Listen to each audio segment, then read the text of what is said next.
شهر رمضان الذي أنزل فيه القرآن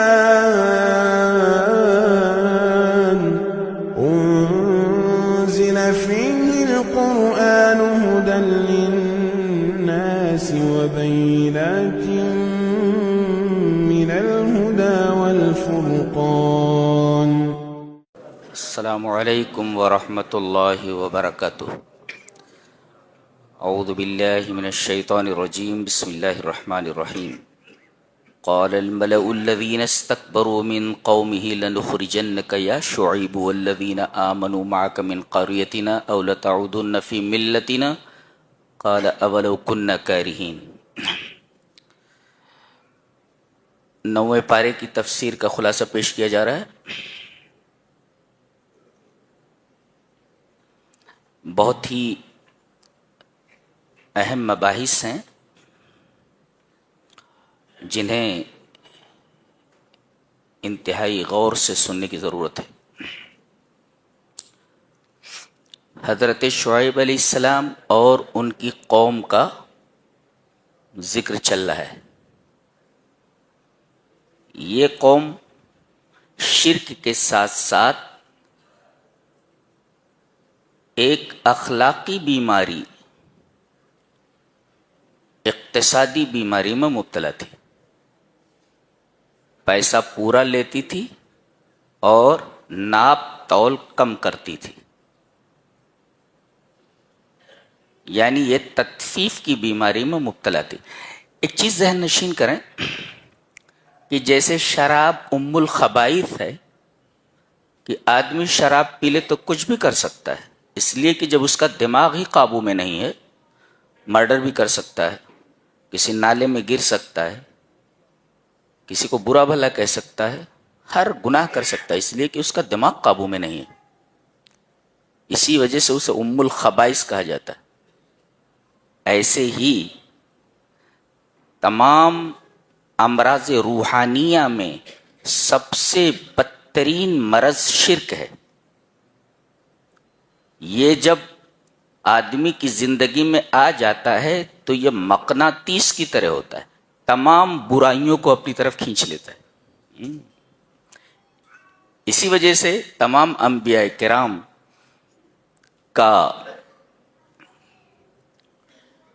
مقصد اولین لوگوں کے سامنے دعوت توحید کو پیش کرنا تھا.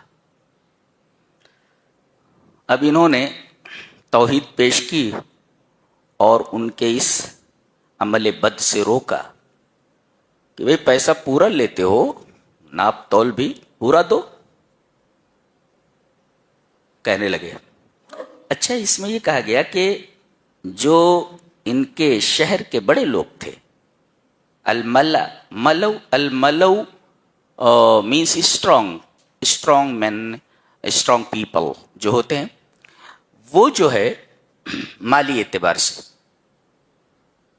تو ان لوگوں نے، جو بڑے لوگ تھے شہر کے، تکبر سے انہوں نے کہا، دیکھو یہ بات انہوں نے تکبر سے کہی. کیا کہی؟ لَنُخْرِجَنَّكَ يَا شُعَيْب، اے شعیب ہم تجھ کو اور تیرے اوپر ایمان لانے والوں کو اپنے شہر سے نکال باہر کریں گے. لَنُخْرِجَنَّكَ يَا شُعَيْبُ وَالَّذِينَ آمَنُوا مَعَكَ مِنْ قَرْيَتِنَا، تیرے ساتھ جو ایمان لے آئے ہیں ان کو اور تجھے ہم اپنے گاؤں سے، اپنے ٹاؤن سے نکال پھینکیں گے. ایک آپشن یہ ہے. یہ چاہتے ہو نکال باہر کریں تم کو؟ دوسرا آپشن، او لتعودن فی ملتنا، ہمارے مذہب میں واپس آ جاؤ. یہ دو آپشنز رکھے گئے. جواب دیکھیے. اللہ تبارک و تعالی نے حضرت شعیب علیہ السلام اور ان کے اوپر ایمان لانے والوں کے جواب کو نقل فرمایا ہے. جواب کیا دیا؟ قد افترينا على الله كذبا ان عدنا في ملتكم بعد اذ نجانا الله منها وما يكون لنا ان نعود فيها الا ان يشاء الله ربنا وسع ربنا كل شيء علما على الله توكلنا ربنا افتح بيننا وبين قومنا بالحق وانت خير الفاتحين. یہ پوری آیت ہے. ہم اس کے ایک ایک جملے کی تشریح کرنا چاہیں گے, تفسیر کرنا چاہیں گے. کہا گیا کہ ہمارے مذہب میں واپس آ جاؤ.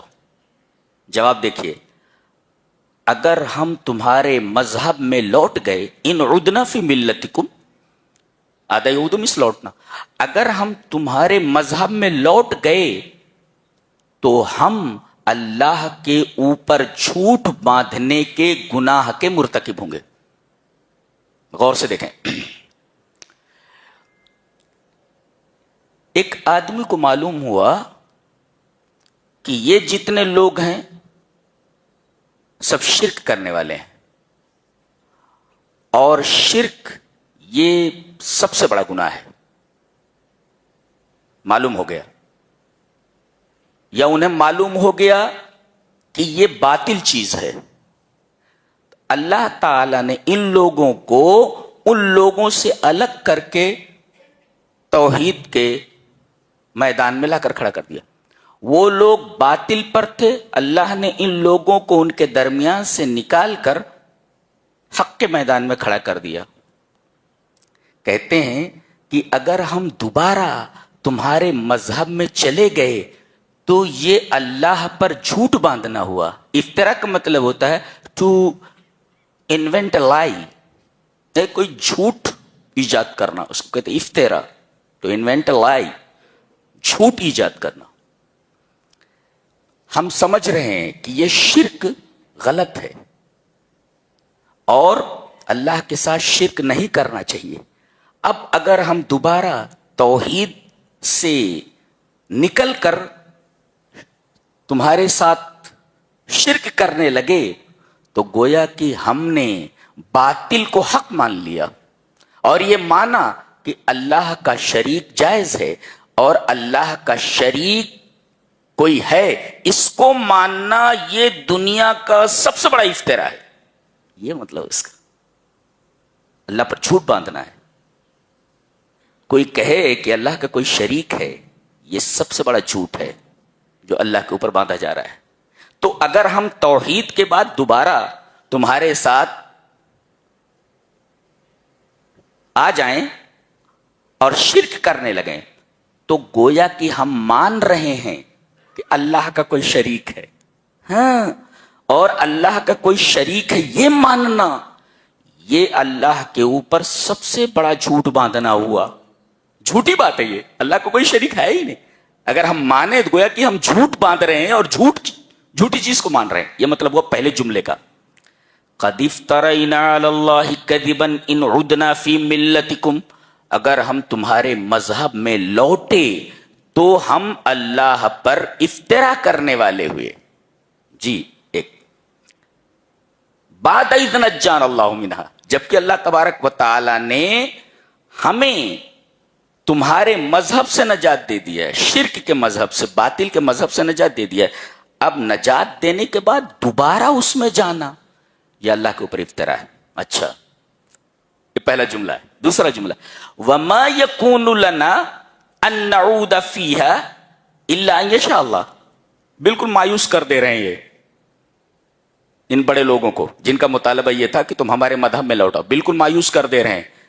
مایوس کیا کر دے, وما يكون لنا, یہ تعبیر کہاں آتی ہے؟ هذا لا يمكن ان يكون, it is not for us. G, it is impossible for us, ہمارے لیے ناممکن ہے. تو ما یکون جہاں آتا ہے, کانا کے بعد ل جہاں آتا ہے, وہاں مطلب یہ ہوتا ہے it is not for us. هذا لا يمكن ان يكون, یہ ہو ہی نہیں سکتا, یہ ہو ہی نہیں سکتا. دیکھو, ما یکون لنا, یہ ہو ہی نہیں سکتا کیا, ان نعود فیہا, کہ ہم تمہارے مذہب میں لوٹ آئیں. یہ دیکھو, یہ دوسرا جملہ ہے. اچھا, اب اس کے بعد استثناء کر رہے ہیں, الا ان یشاء اللہ ربنا, مگر یہ کہ اللہ چاہے. اب یہاں سوال پیدا ہوتا ہے, کیا نبی بھی شرک کر سکتا ہے؟ کیا نبی بھی شرک کر سکتا ہے؟ یہ مطلب نہیں ہے اس کا. کا مطلب ہوتا ہے تعلیق بالمحال. جیسے کہا جائے کہ یہ لوگ جنت میں داخل نہیں ہو سکتے جب تک کہ اونٹ سوئی کے ناکے سے نہ نکل جائے. اب ظاہر ہے کہ اونٹ کہیں سوئی کے ناکے سے نکل سکتا ہے؟ جی, یہ تعلیق بالمحال ہے. یعنی جیسے اونٹ سوئی کے ناکے سے نہیں نکل سکتا, سوئی کے ناکے سے اونٹ کا نکلنا محال ہے, ایسے ہی ان لوگوں کا جنت میں جانا محال ہے. یہ تعلیق بالمحال بولتے ہیں اس کو. جیسے اللہ تعالیٰ سے اسی بارے میں آگے ہے, حضرت موسیٰ علیہ السلام نے کوہ طور پر مطالبہ کیا, رب ارنی انظر الیک. اللہ اکبر, اے میرے رب تو اپنے آپ کو دکھا, میں تجھے دیکھنا چاہتا ہوں. رب ارنی انظر الیک قال لن ترانی, تم نہیں دیکھ سکتے, ہرگز نہیں دیکھ سکتے, ہرگز نہیں دیکھ سکتے. پھر اللہ تبارک تعالیٰ نے کہا کہ میں اپنی تجلی اس پہاڑ کے اوپر ڈال رہا ہوں, فَإِنِ اسْتَقَرَّ مَكَانَهُ فَسَوْفَ تَرَانِي, اگر یہ پہاڑ میری تجلی کو برداشت کر سکا اور ٹھہر گیا تو تم مجھے دیکھ لو گے. وہ ٹھہرے گا نہیں اور تم دیکھ بھی نہیں سکتے. یہ ہے تعلیق بالمحال.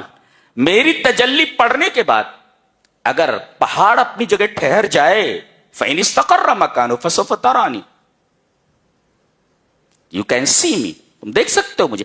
لیکن سوال یہ کہ تجلی ڈالنے کے بعد پہاڑ اپنی جگہ ٹھہرے گا؟ سوال ہی پیدا نہیں ہوتا. اللہ نے اپنی تجلی ڈالی, پہاڑ ریزا ریزا ہو گیا. یہ ہے. تو یہاں بھی ایسے کہا گیا, ہم نہیں لوٹ سکتے مگر یہ کہ اللہ چاہے.